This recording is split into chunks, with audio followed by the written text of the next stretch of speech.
Hey, it's Chronologically Gaming, the only channel that's perpetually retro because we're playing every video game in order of release, playing the video games released 42 years ago today. Let's go back to November 1982.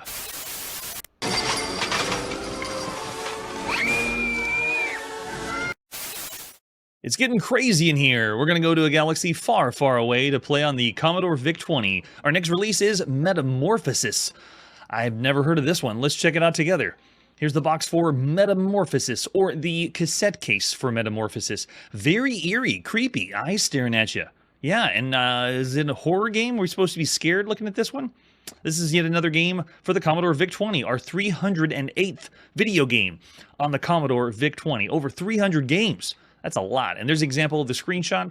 This one is by Mogul Communications. It's the second game that we played by them after Earthquake. Let's pop in and play Metamorphosis. This one's developed by Mike Wacker in the beginning of November 1982. Mike Wacker, I thought we've only seen one other game that he's done, and that was Video Vermin, which was really fun. So I'm expecting this one to be just as fun. Metamorphosis. Way to go, Mike. Got some cool effects. Oh, it's starting like an arcade attract mode. So this is playing itself. If I really want to get into it, I have to hit F1 on the keyboard. And there we go. Now we are flying in. And I'm at the top of the screen, being able to move around freely, 8 different directions, shoot 8 different directions. The enemies look like they're moving as tanks, so I feel a little overpowered here. I don't get to move the same way they do.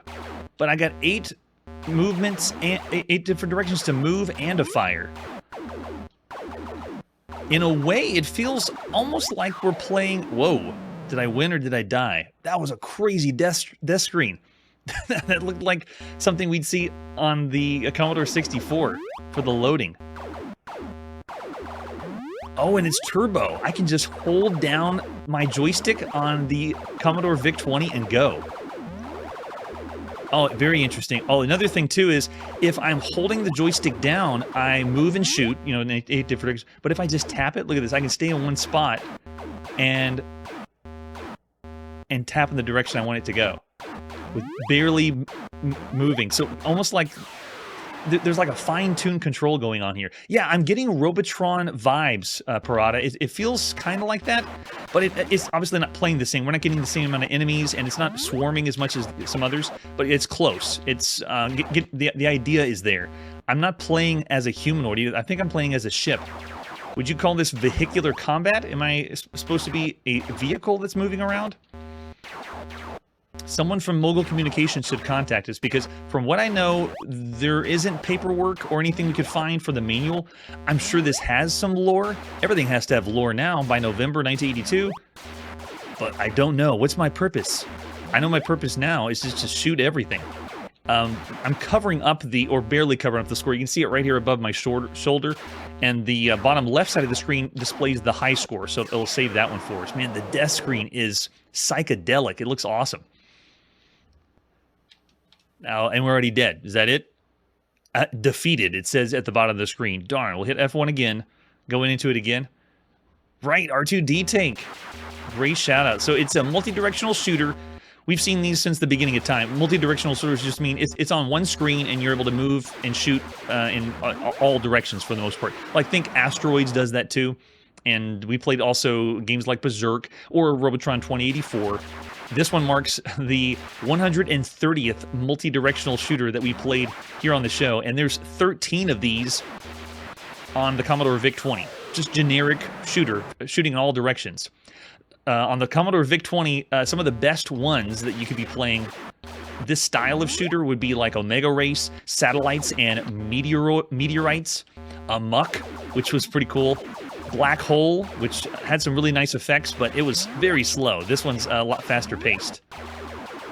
Satellite Patrol and Video Mania, which also was kind of like Robotron 2084. The Robotron 2084 idea is still very, very new, and the best part of the arcade version of it was the dual joysticks. Here on home computers, they're not really utilizing as much dual joysticks. Even when we play games that are kind of like Robotron, you're still having to move and shoot the direction it needs to go. This does have other screens, I've heard, but most of the time when I see gameplay of it, people play for 20 minutes and you're still on this screen. So if there is a second screen that I've heard about... Oh, wait, something's happening. Whoa, wait, whoa. The screen became alive. Do I have any other lives, or was that the last one? I was defeated. So all of a sudden, everything around the screen, the objects that I weren't able to destroy, they just came alive and came at me. So very, very interesting. Maybe that's the metamorphosis they're talking about, because I wondered what was going to change, but I guess that was it. We are going to see this one later on the Commodore 64, sometime around 1983. So look out for that one. But Metamorphosis here on the Commodore VIC-20 still just feels Commodore 64-ish. Looking over the chat, I already see some people's ratings, 3.5 stars is a nice rating, around average for all the games you could play across all home computers. It's a fun time. It's joystick controlled. What's not to like? James is throwing out 3.5 and then Manly 3 stars. Yeah, mostly averages. I'm actually going to contend with most of the chat. It's around the average range for all the games across all home computers. And that's a lot of home computers. 3 stars for Metamorphosis. We'll check it out later on the Commodore 64. In the meantime, what's our next release? It's time to go to the United Kingdom and play on the BBC Micro. This is Meteors. Meteors, I bet we can guess what this one's about. Here's the box for Meteors. It's by Acorn Soft. For the BBC Model B, Acorn Soft puts the screenshot of the game right there on the front of the box.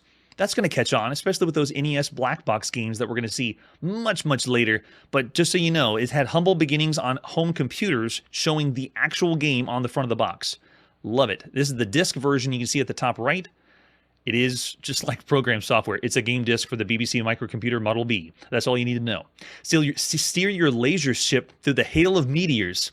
Oh my goodness. So it's obviously going to be Asteroids. Complete with sound effects and a table of high scores. Other games you can play as Planetoid or Monsters and Snapper. I think we played all of those by Acorn Soft. This should be confused with Meteor on MS-DOS by Creative Computing Software, or Meteors on the Commodore VIC-20 by Tom Greiner. This is a totally different Meteors.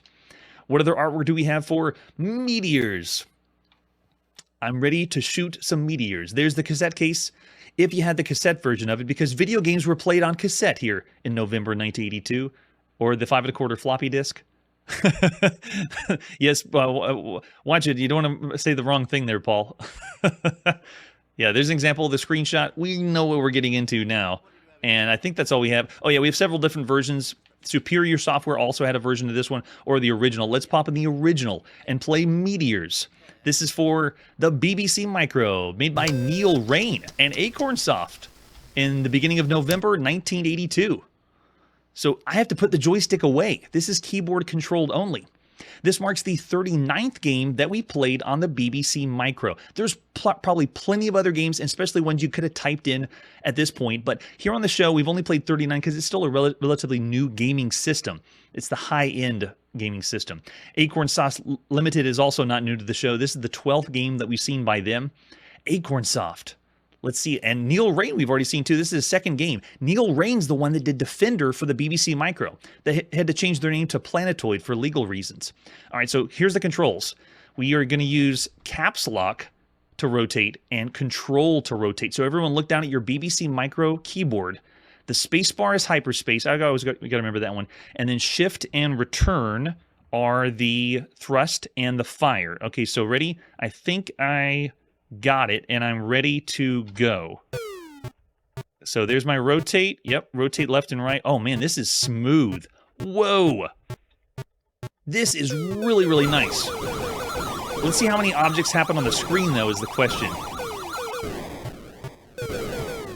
Right now, the only thing I would say as a qualm against this is just because there's not a joystick that you can plug in to play. It's keyboard only. Oh, spacebar wasn't fast enough. But look how smooth this is. Now I want to speed up. They even have the sound effects going on in the background. There it is. There's hyperspace. It's fast. This is really, really fast. Now, at this point, Asteroids may be really, really new to the arcades in the United Kingdom. Here on the show, we played lots of Asteroid games, but this one is really good for a home computer. The UFO still got me. The artificial intelligence of the UFO is really good. So again, Neil Rain did it again. He brought a really good Defender variant to the BBC Micro, and this is again a really good Asteroids variant. Oh, that's a good point, Curtis. The arcade was buttons only when you played Asteroids. So in a way, you just have to imagine you're using the buttons. Now, what I'd love to know is on the BBC Micro keyboard, did they design the button placement for all these buttons similar to the arcade cabinet for Asteroids? That would have been really nice. And they even would boast that this was not black and white like the Asteroids version, it's in color. Wow. This is very, very impressive for a... oh, we can put a high score in? So cool. Okay, so let's go... I can put the whole thing in, right? Yeah, there we go. Nice. And look at this. They have the high score table with... That's amazing. This is another really good port of something from the arcade going to the BBC Micro. Model B. So you got to shell out the right amount. But just bask in this. Look at all the on-screen movement going on. That is so good. So official Asteroids that we have already out there in the field would be the arcade version, Asteroids Deluxe, and then the three-part of the trilogy, Space Duel, is out there. And then Asteroids is also officially on the Atari 2600 and the Atari Home Computer. So this one would have to compete with the Atari Home Computer version. That one's really, really good. This one marks the 47th Asteroids variant we've played on the show up to this point, since the beginning of time till now, November 1982.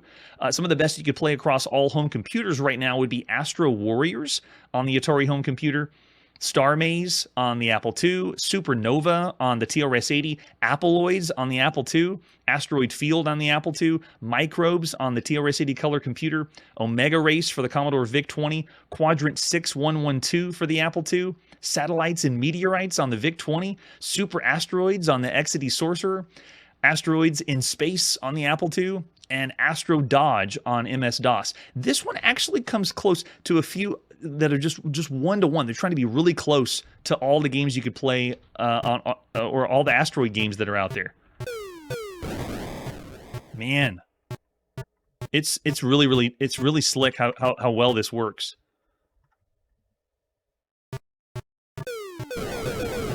Oh, there we go. I gotta make sure I use the right one. No.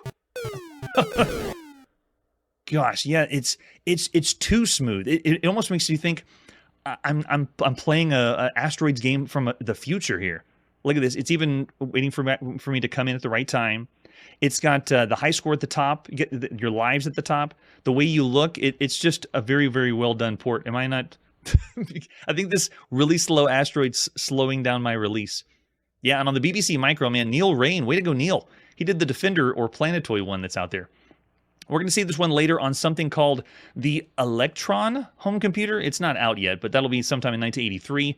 So this could be a 3 because of just, how generic it is. I look over in the chat. I actually see some 4s, 3.5, maybe 4 of all the games you could play. 4 for, sound. Yeah, the sound is spot on, too. It's so good. Where's my... Did I just... I think I just warped out of the screen. Oh, there we go. It was waiting for me to warp in. I had to push the right button. I was used to the arcade telling me when it was safe, and then they would automatically put me in. Wow. Let's see what kind of speed we got here. Can I just fly? Look at it. Look how smooth that is. Fly right into the bullet. Yeah.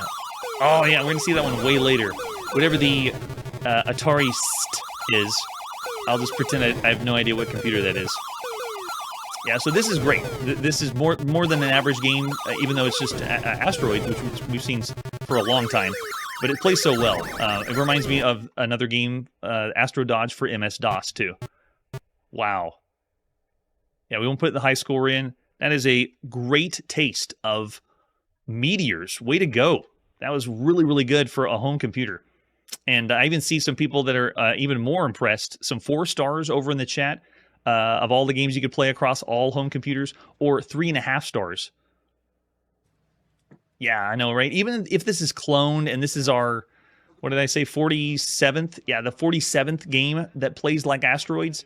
and there's other bigger, better games than that, I still wouldn't go as high as 4. It is very good, but I'll say 3.5 stars because there's some games that are taking the formula of Asteroids and then making it into something more exploratory. So 3.5 though, great, a very good game. Check it out, Meteors, not to be confused with Asteroids. All right, let's see what our next release is.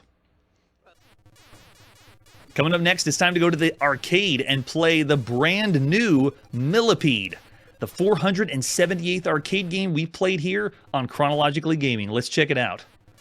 The official release, that's the sequel to Centipede. I wouldn't have it any other way. Here's all the artwork and advertisement flyers for Millipede. It's bugs, and we've seen lots of video games with bugs up to this point. This is by Atari, the 61st video game that they've published in the arcades up to this point, not counting anything that Key Games did, which, you know, another subsidiary of Atari. The game's original working title of this game was going to be Centipede Deluxe, kind of like Asteroids Deluxe, but they went with Millipede. I like it. Flip it over the back, and can you believe we got lore for an arcade game? And they even start with Once Upon a Time. It's a fantasy land. In the original Centipede, you were meant to be like a magician holding a wand, shooting everyone down at the bottom. Now we have a bow and arrow, and we're an archer. That's how we're going to be defending everybody. So pause the screen, read the lore, immerse yourself in the world of Millipede. And there's another advertisement flyer. If Centipede drove you buggy, new Atari Millipede is sure to raid your brain. Oh, yeah. Whoa, look at that. They actually got the arcade cabinet out in the jungle. They're back. The creepy crawlers of Centipede have given a generation of nasties in Millipede, the all-new video adventure fantasy from Atari. That's a big stretch, Atari. I don't know about video adventure fantasy. And you flip this one over in the back, and they explain even more. It's Millipede Action Pack. This is the conversion kit advertisement flyer. Because sometimes arcade cabinets, no one wanted to buy a whole new arcade cabinet. They just wanted to take the cabinet they had, slap a few different artwork, marquee on it, and then change the board on the inside. So this is the conversion kit advertisement flyer. This is another one. I got the Atari Edge. Millipede is bread and butter profits because they're expecting to make a lot of money. Oh, I know. We got so many bugs coming in, Paul. Who is this guy? Oh, it's Jim Ham, the president of Glen Rau Vending. Nice. Oh, vending machine company. Yes. There's the PCB inside for Millipede. This one, just like Centipede, uses the trackball. If you look at the control panel here, look, the classic buttons on the left too. It's very, very nice. This was done by Ed Logg. It's the 7th game that we've seen by him on the show, at least officially made by him. He did Super Breakout. He did Atari Football, the Atari Football, Video Pinball, Asteroids, which we just played the ripoff, Meteors, and Centipede. So he's back. And there's another arcade control panel. Now, the controls are just the trackball and then the fire button. That's all you need to know. Here's the arcade marquee. We're playing as the Archer. Which whenever I played these, I never really thought about the lore as being fantasy-ish. I still thought of them, even though we're shooting bugs, as sci-fi-ish. It's just funny to think that Atari's wanting you to think of being in a fantasy world. Oh, look at that one. Very, very nice. There you go. That's who we're going to be, destroying the Millipede. No more Centipedes, just Millipede now. So here's the operator's manual for Millipede. What did they have to say about this game, or how would they explain the game, except, you know, it's like Centipede, but better, right? This is a very well-done sequel. It is classic. It does everything that improves upon Centipede and makes it better. That's what you need to have. And I just love these Atari operators manuals. Most people wouldn't have them unless you were working in an arcade.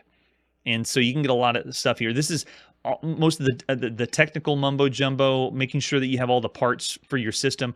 I mean, after you spent so much money on the cabinet, you want to make sure that you have everything. And then you can see there's a lot that you have to kind of browse through, but I want to get to the game, the description itself. There it is, how to use the manual. They have even chapters here, but Atari always included artwork too in these operator manuals, which is really nice. Making sure you have all the pieces of your arcade cabinet. For the upright one, this one breaks down all the new features that Atari is bringing: the MIDI trackball, the molded coin box, the dual speaker assembly, the electromagnetic interference cage. We need to have all those new features. Make sure you inspect the game, power requirements, and they're just putting random bugs in the manual. Love it. Select the voltage, select the switches, And then I think we'll get to, yeah, the option switches, which are the dip switches in the back. So you can get the most bang for your buck, making sure people put in 4 coins for one play, you know, whatever you would want to do. And then they have the self-test.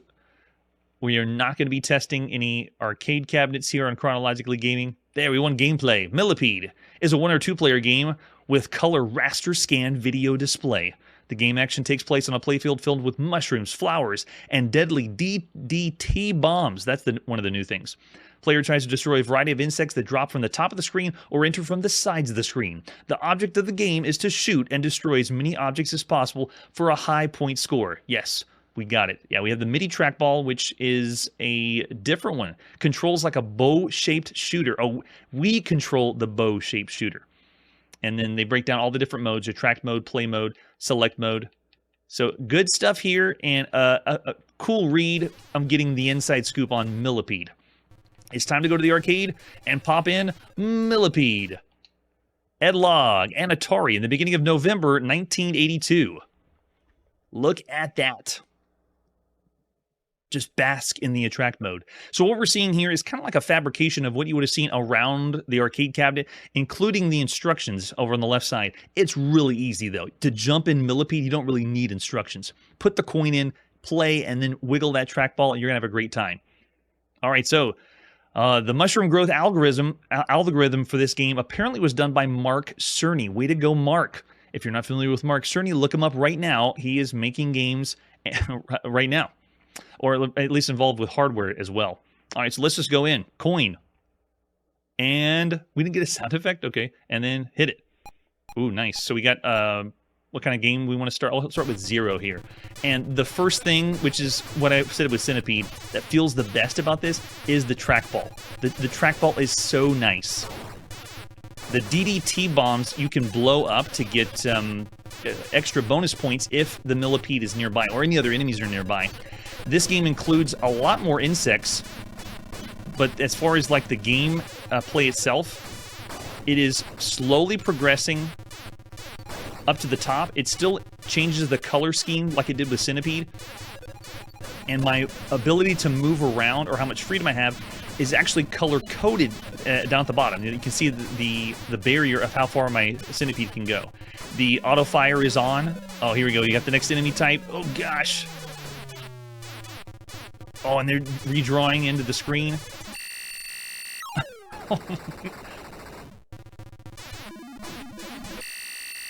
Yeah, the manual did have really good artwork for the bugs, showing off all the different ones. And that's it. Go in again. High score table displays. It's just classic. All right, let's go for again. Yeah, we'll go for this one. Try to see if you can time it so you can blow up the environment, but also blow up the DDT bombs as well.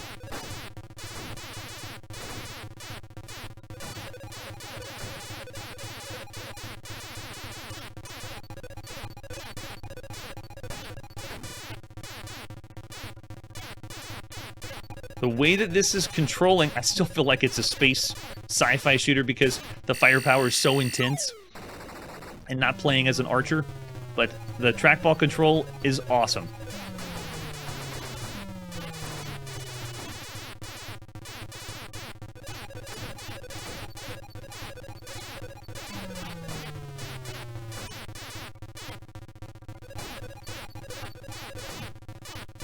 And we also have the Millipedes now coming off on the sides of the screen, too.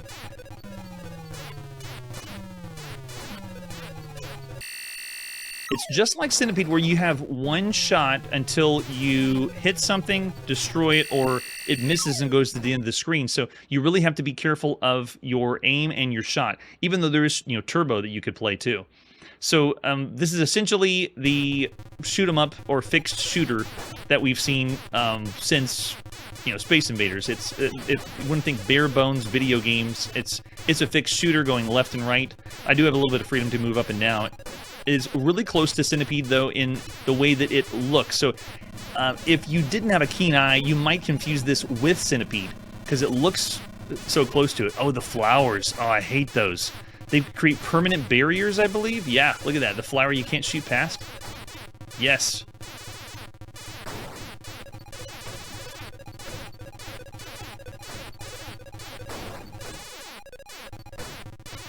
There we go. Now we got one. He blew up the florist. Whoa. It goes crazy. Oh, you gotta watch out for the spider on the side, too. Let me see if I can get back there. Yeah.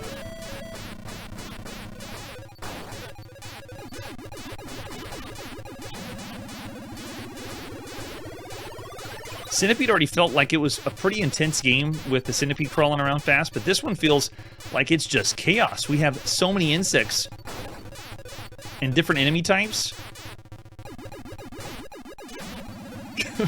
And the worm creeping on the side. Wow. I want to be able to get the DDT there. There we go. Much better.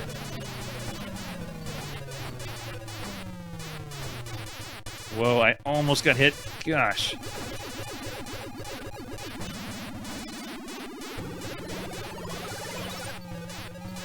The insect theme is also something we got hit really hard after Centipede was released. It was a really big, popular game, and so there's plenty of insect-themed video games out there.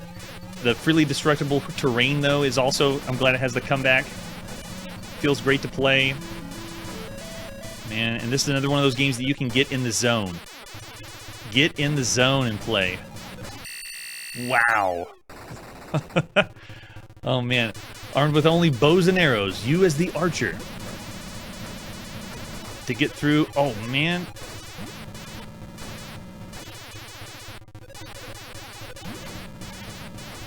Yeah, being able to learn the different enemy types is one of the big parts that makes this so much fun. You now face the deadly variety of millipedes, the spiders, the bees, the beetles, the earwigs, the inchworms, the dragonflies, and the mosquitoes. And all the insects have unique characteristics that you have to study to be able to play them. So fun. I'm already seeing over in the chat, we got a couple 3, and, oh yeah, a couple 4s for all the games you could play across all the arcade. I want to make sure I blow up the DDT this time, because the explosion of the DDT, you kind of have to time it.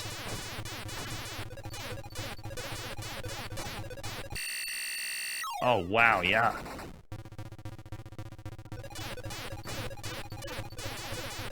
So the only official way to play Centipede right now is on the Atari home computer. Unless, you bought the arcade cabinet for Centipede. So this one is the only other game in the series of official Centipede games. Here on the show, we've played 27 other video games that are variants of Centipede, or clones of Centipede. And there's 3 of them that are in the arcade. Magic Worm was really close to Centipede. War of the Bugs, and Slither is another one, which has like a Western theme to it. So you could already be playing games that are like Centipede, but this type of game it really isn't improving any more than the other 2. Well, maybe Magic Worm didn't improve that much, but the other clones that were out there of Centipede, the majority of them we played on home computers. There are tons of Centipede-like games out there. Oh my gosh, look at this. What a cheater. Awesome. All right, so there you go. We went to the arcade. We played the brand new Millipede. So what'd you think? Of all the games you could play right now across all games in the arcade during... Is this really are we still in the golden age of arcade games? I'd say so. And this is proof. This one is still classic. Plays similar, but improves on Centipede in every way that you possibly could. So of all games up to this point, I even see 5. Yeah, Manly, yeah, it's pure solid arcade goodness. I see a 4.5 from Brad. Yeah, it's a very big, heavy hitter, but when you think of all the games that you could be playing in the arcade, people already cloned Centipede. I see some 4.5s, but I'm willing to go just because I love this style of gameplay.